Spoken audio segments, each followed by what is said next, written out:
Coucou ma communauté, salut la team, j'espère que vous allez bien, moi également. Bienvenue sur Demeure Officielle. Un grand et majeur de vous savoir nombreux en train de me suivre de partout. Si vous n'êtes pas encore abonné à cette chaîne, abonnez-vous. N'oubliez surtout pas d'activer la cloche de notification et de partager massivement les liens de mes vidéos. Bonne fête à toutes les femmes. Désolée pour ce grand retard. Enfin, pour ceux qui le savent, j'ai quelques petits soucis de santé, je suis en plein traitement, alors du coup, je vous constatais vraiment un léger retard dans les posts de mes vidéos et tout. Voilà, je prends soin de moi. C'est important, c'est important. Quand la santé dérange, c'est primordial, ok?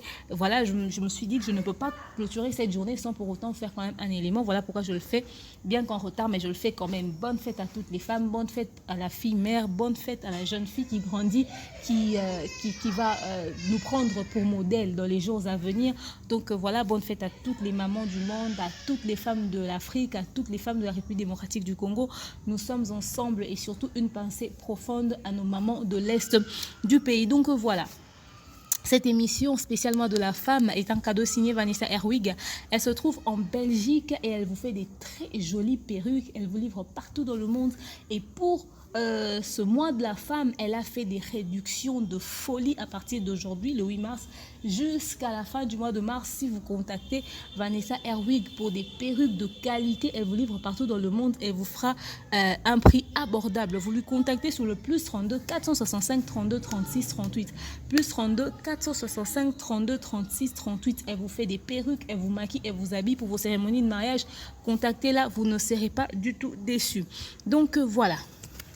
Beaucoup de femmes célèbrent la journée de la femme en se disant que c'est un jour de fête, que c'est un jour de joie. D'autres ne savent même pas pourquoi on célèbre le 8 mars au fait.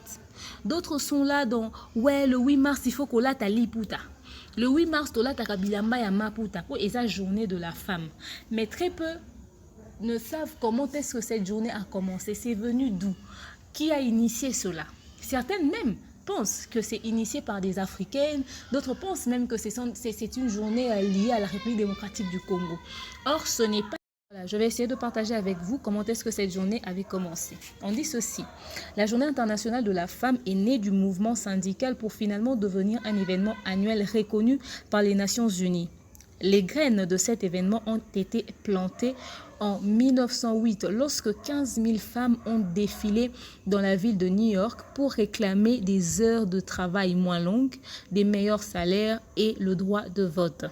C'est le Parti socialiste américain qui a déclaré la première journée nationale de la femme un an plus tard.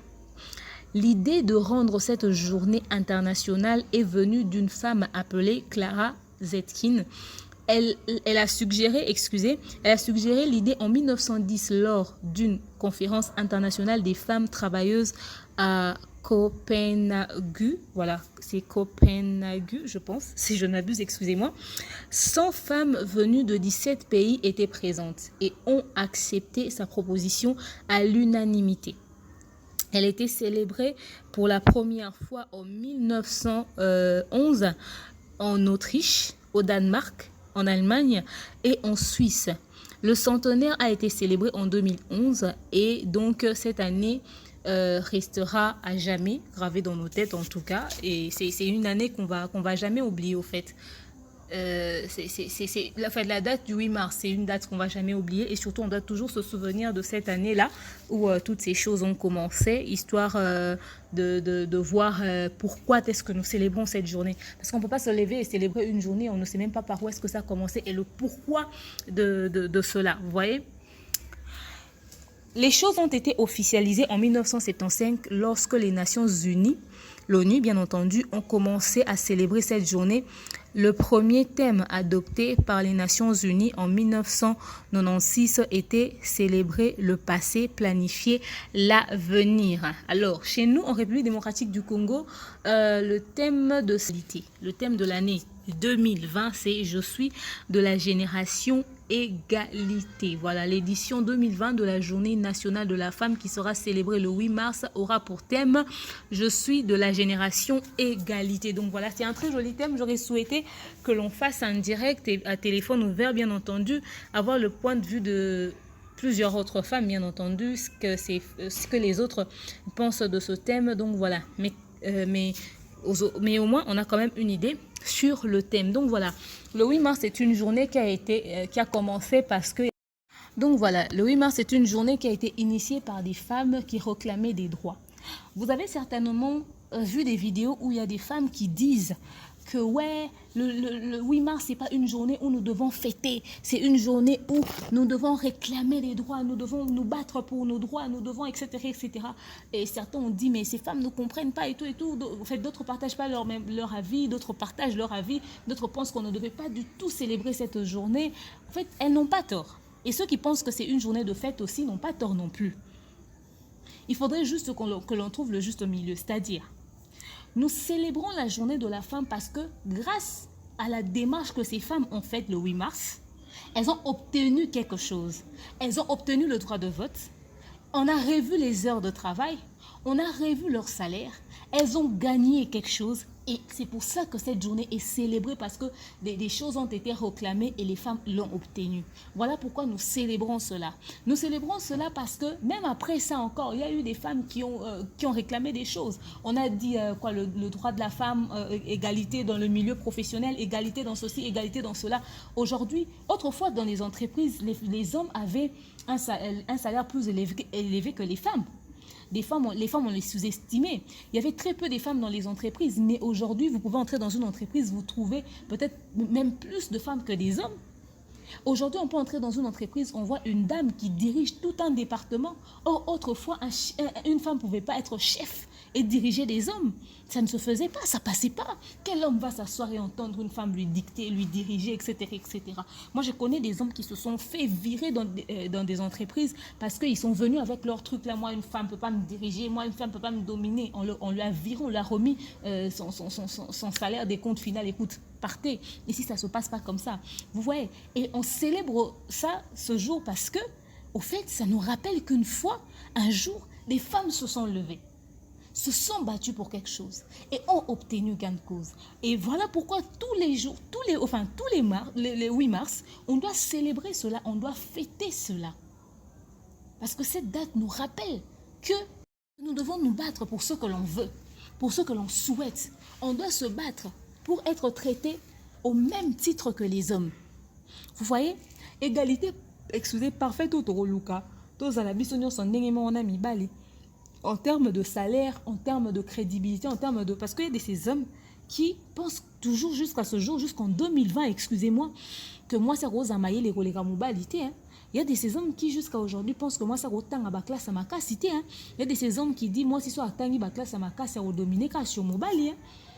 Vous voyez, il y a de ces hommes, dans le mariage même, ils sont complexés de leur femme. Quand lui, il a fait moins d'études que la femme, et la femme est peut-être licenciée, et lui, il est peut-être gradué, il va refuser que sa femme travaille, il va commencer à se comporter avec des attitudes là. Vous voyez, ce genre d'homme qui, quand tu lui dis quelque chose, il te répond toujours en disant « Ah, il veut toujours avoir raison dans les débats, au fait. Il te diminue, il te ridiculise et tout. Des fois même, il dit des bêtises, tu veux essayer de le corriger. Lui, comme il est l'homme, il pense que la version des faits qu'il donne est correcte et c'est ça qu'il faut écouter. Donc, il refuse même qu'il ait tort, au fait. Azobo, il y a même il y a des hommes comme ça. Vous voyez? Et on est en train, jusqu'à aujourd'hui, de lutter vraiment pour que ce genre de personnes puissent changer leur regard envers nous. Il y a même des églises où aujourd'hui, les hommes refusent que les femmes leur prêchent. Ils pensent que la femme ne peut pas prêcher dans l'église. Or, cette même Bible où vous dites que, voilà, dans la Bible, on n'a jamais vu peut-être des disciples femmes, vous trouverez des versets pour expliquer ça. Moi, je me dis qu'on doit juste respecter l'onction que Dieu a mis sur la femme. De la même manière qu'il peut parler aux hommes, il peut aussi parler à la femme. Parce que cette même Bible-là, où durant tous les séjours de Jésus sur terre, il n'y avait pas de disciples femmes à côté, il était seul avec les hommes, à la fin, quand il est mort, il est ressuscité, il a choisi de transmettre le message de sa résurrection à travers des femmes. Rien que ça doit changer la façon de voir les choses. Vous pouvez vous attarder sur ce qui s'est passé dans la Bible, mais c'est avant la résurrection du Christ, vous voyez. Donc, ouais, c'est vrai. Par exemple, sur ce sujet-là, beaucoup restent sceptiques. Certains n'aiment même pas aborder les sujets, d'autres restent catégoriques et tout. Moi, je pense que chacun doit garder sa conviction, mais C'est pas pour autant que quand une femme prêche, qu'on doit le regarder avec un air, je ne sais pas moi quoi, non. Dieu peut lui parler comme il parle aux hommes, il peut parler à la femme comme il parle aussi aux hommes, il peut transmettre des messages, il peut donner des visions, il peut travailler avec une femme comme il travaille avec un homme. Vous voyez? Donc, de ce côté-là, par exemple, cette discrimination, je pense d'ailleurs que cette discrimination, en fait, en ce qui concerne les femmes, il y en a aussi beaucoup dans l'Église. Il y en a aussi beaucoup dans l'Église. Il y a de ces hommes qui, quand une femme se tient devant la chaire, il ne va jamais s'asseoir sur la chaise pour écouter sa prédication. Ça aussi, c'est un problème. Il faudrait qu'on... Je ne sais pas s'il faudrait aussi qu'on aborde ce sujet, qu'on en parle pour qu'on comprenne, au fait. Il y a de ces hommes qui le font, pas parce que la femme ne sait pas prêcher, pas parce que dans la Bible... Non, c'est juste parce que le pont a moi, ça diriger, était. Donc ça leur met mal à l'aise. Moi, là où je travaillais à l'époque, je connaissais un type, quand on a mis une chef dans notre département, ce type ne supportait pas le fait qu'on était dirigé par une femme. Oh, issu, à chaque fois qu'on tenait de réunion et que cette femme-là ouvrait sa bouche pour parler, le gars mettait sa tête par terre, il regardait même pas la dame. Il se faisait, mais excusez-moi, chier par les interventions de la dame. Jusqu'à ce que la réunion va se terminer. Quand on lui pose son point de vue, il n'a toujours rien à dire. Il n'a même pas su rester 3 mois. Il a démissionné parce que lui, une femme ne peut pas lui diriger. Ça ne se fait pas. Je me demandais à quoi ressemble sa femme à la maison parce qu'en fait, le gars, il était marié. Vous voyez, ce genre de choses.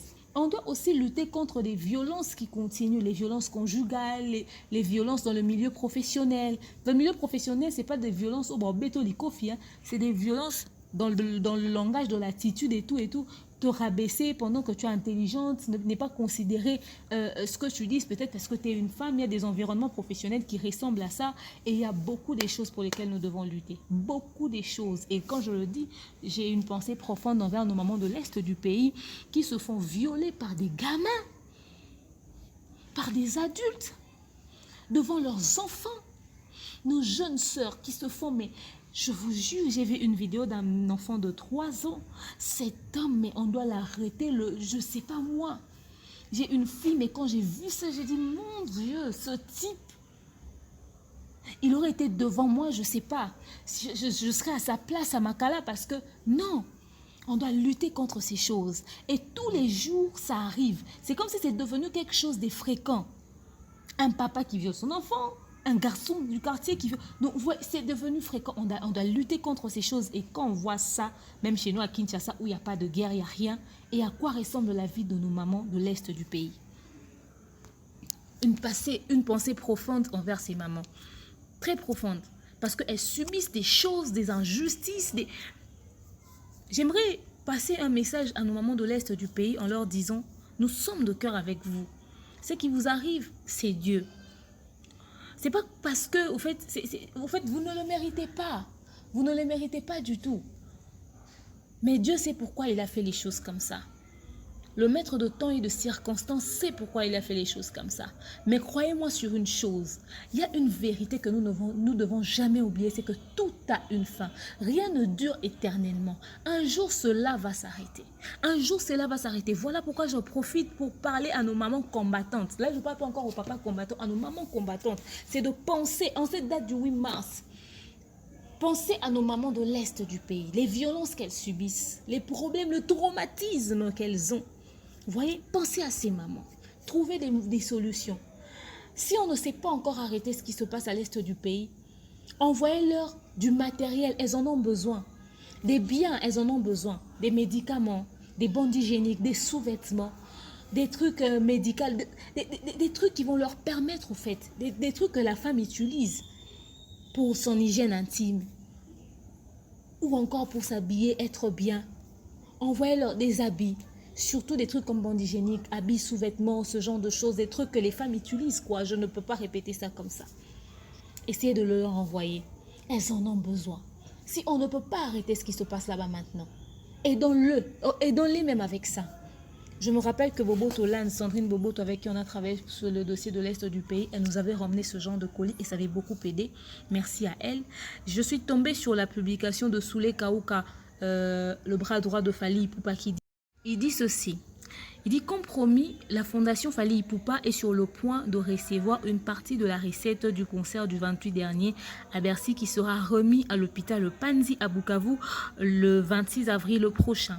Pour nos frères et sœurs de Béni, je peux vous garantir que le vrai combattant Fally Ipupa et la fondation ne manquera pas l'occasion de vous rendre visite et de partager ensemble des moments de plaisir et de réconfort. Peace and love. Donc voilà, c'est le message de Souley Kaouka, le bras droit de Fally Ipupa. Comme on l'a toujours dit, ils ont l'habitude d'aller à l'est du pays pour assister nos frères et sœurs qui se trouvent de ce côté-là du mieux qu'ils peuvent avec des petits dons, des petits présents et tout.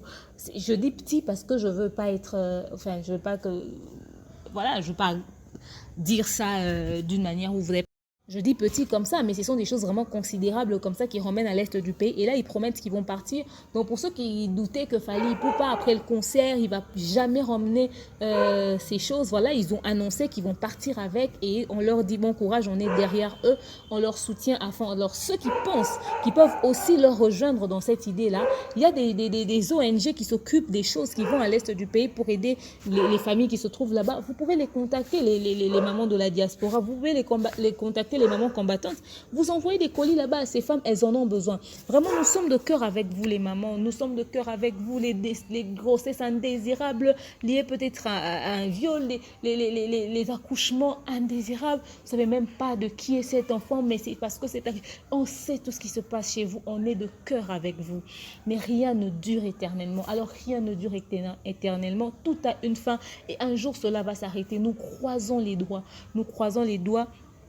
Nous sommes avec vous en prière, loin des yeux, près du cœur. Nous partageons votre douleur. Ce n'est pas parce qu'on est à Kinshasa que nous sommes mieux que vous. Non, pas du tout. Pas du tout. Nous comprenons votre peine et nous comprenons votre douleur. Voilà, beaucoup de courage à vous, nos mamans de l'Est du pays.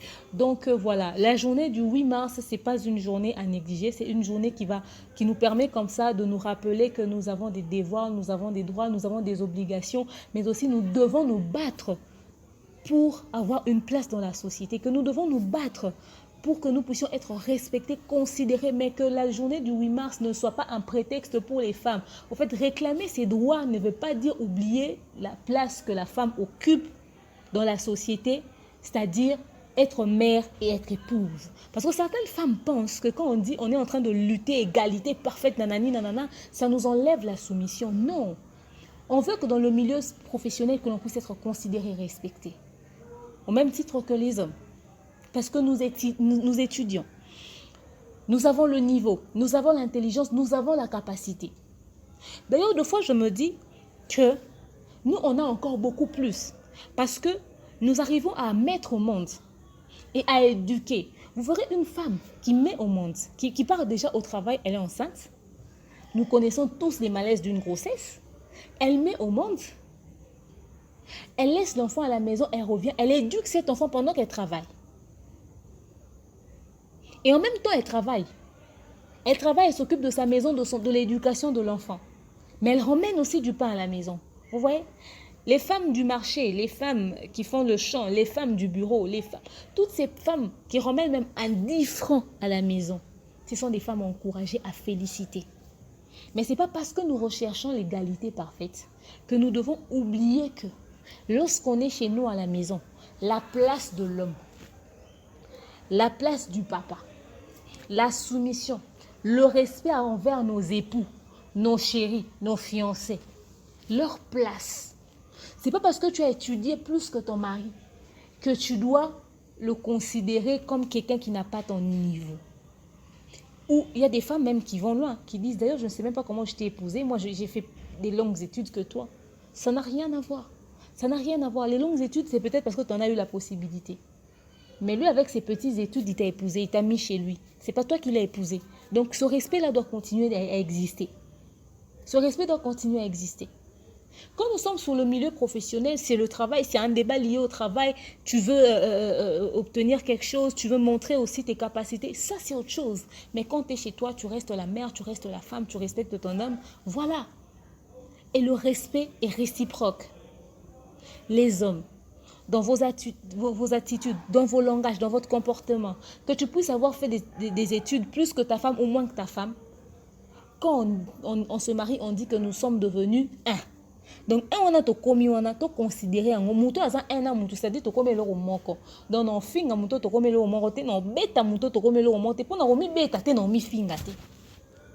Nous devons lutter contre ces choses, ces violences qui se passent au boulot, les violences qui se passent à la maison. Donc voilà. Bref, tous ceux qui pensent que ce n'est pas une journée où il faudrait fêter, c'est plutôt une journée de réflexion, vous n'avez pas tort.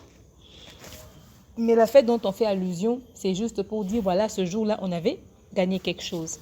On a lutté pour quelque chose. Donc ce n'est pas une journée à négliger. Et si c'est une journée de réflexion, pour ceux qui ont réfléchi pour comment est-ce que la suite de l'année va continuer, moi j'ai pensé à toutes ces images horribles que nous avions vues sur les réseaux sociaux. On a publié la femme nue. Moi d'ailleurs j'étais en train de dire à Cynthia Kapachi, je disais, on nous a humiliés, on nous a publiés, je ne sais même pas s'il faudrait porter un pagne. Autrefois, porter un pagne était un luxe. Hein? Le 8 mars, il fallait s'habiller en pagne. Hein? Si tu n'es pas en pagne, tu n'es rien. Hein? Mais avec le temps, les choses ont changé. Et bien entendu, on a compris que ce n'était pas important. Ce n'est pas le pagne qui fait la femme. C'est le comportement, c'est la tête, c'est le cœur, c'est ce que tu as à l'intérieur de toi. Vous voyez, la femme, ça symbolise... En fait, le pagne, ça symbolise juste la femme africaine, quoi. C'est notre tenue à nous, c'est notre originalité à nous. C'est pas comme si tu n'es pas en pagne, tu n'es pas une femme. Non, rien à voir. Moi, je n'ai pas de pagne, hein, mais je suis une femme, vous voyez. Et en plus, je suis une mère. Donc, voilà. Que nous puissions vraiment prendre prise à conscience, il faut zonga. Bah maman, vous voyez ce dans quoi on est dans notre communauté depuis le mois de janvier jusqu'à ce jour, les scandales des jeunes filles, le scandale des femmes, on a été publié, on a été humilié. Que faire? Comment faire pour arrêter toutes ces choses? Nous, au niveau des médias, comment faire pour se démarquer? La femme doit se démarquer parce que quand on se démarque pas, on se retrouve nous tous dans la bassesse, dans du n'importe quoi. Les hommes auront raison de dire voilà pourquoi moi ça ton arambo kateta la makamundenge basal. Moi, ça, ton aramboga, t'es à la comportement. Vous voyez, nos journalistes qui se sont disputés, qui se sont dit des bêtises parce qu'il y a eu quelque chose. Vous voyez, les hommes auront raison de dire on ne peut pas vous confier des responsabilités. Si on vous confie des responsabilités, voilà la suite. Vous voyez, donc on doit essayer de se démarquer, de bien faire ce que l'on fait à notre niveau. Donc, c'est ce que j'avais à partager avec vous pour ce 8 mars. C'est une journée spéciale, honneur à la femme. Merci à tous les mamans qui donnent naissance, qui donnent vie et courage à toutes ces femmes qui ont perdu les enfants, mais voilà, courage à vous, vous en aurez certainement. Éduquer une femme, c'est éduquer toute une nation, nous ne devons pas l'oublier. Alors les femmes, nous devons être remplies de valeurs, remplies des principes et surtout de dignité. Essayons de conserver l'image de la femme et de toujours nous battre pour nos droits et pour ce qu'on est capable de faire. Tu ne vas pas te lever le matin pour dire je réclame des choses et quand on te donne ces choses en main, tu es incapable de les défendre. À un moment donné, arrêtons ça. Dans le milieu professionnel, tu veux qu'on te donne un poste, tu te bats pour ce poste. Mais en même temps, quand tu arrives là-bas, tu as toujours des plaintes. Mon enfant, mon ceci, mon cela, mon patati, mon patata. En fait, des fois, on demande, nous les femmes, on demande des choses. Mais face à ces choses-là, on commence encore à ramener des plaintes. Je parle de certains cas isolés, bien entendu. On ramène encore des plaintes. On veut à la fois qu'on nous considère, qu'on nous donne ce qu'on demande, mais aussi, après, pour dire, la femme est un être faible. La femme, il faut toujours l'aider. La femme doit être protégée. Quand vous commencez à demander des choses, à réclamer des choses, soyez sûr que vous êtes capable d'assumer. Quand on n'est pas capable d'assumer, ne réclamons rien. Parce que ça n'a aucun rapport. Et ça n'aura aucun lien. Quand on n'est pas capable d'assumer ce qu'on demande, en tout cas, ça n'a aucun sens. Donc il faut être capable d'assumer ce pourquoi on se bat. Tu es capable de défendre ce pourquoi tu te bats. Tu es capable de tenir un discours sans avoir besoin d'aide. Ezate que réclamer le quoi pour comment on sous basungo moi si basunga kaka moi ça zakaka na besoin. Non.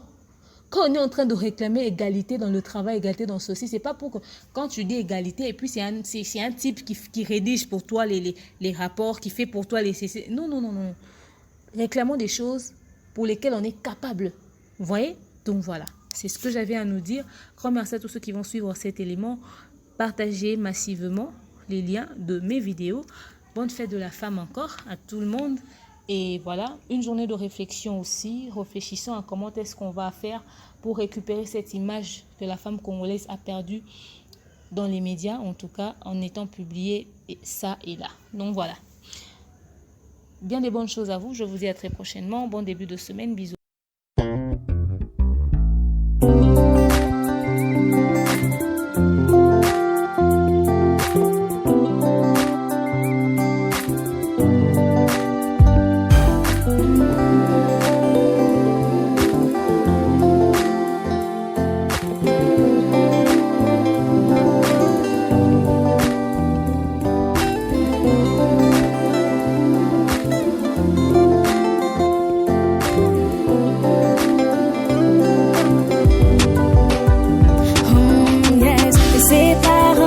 Chaque rêve à tes pieds, chacun de je laisse chaque moment de ma distance ne change rien à ce que je contemple. Je voulais gagner cette partie, je l'appuie, mes mains sont lasses. J'ai besoin de ta paix, puissant guerrier du combat. Peu importe ce que j'affronte, tu es près de moi. Peu importe ce que j'affronte, tu es près de moi.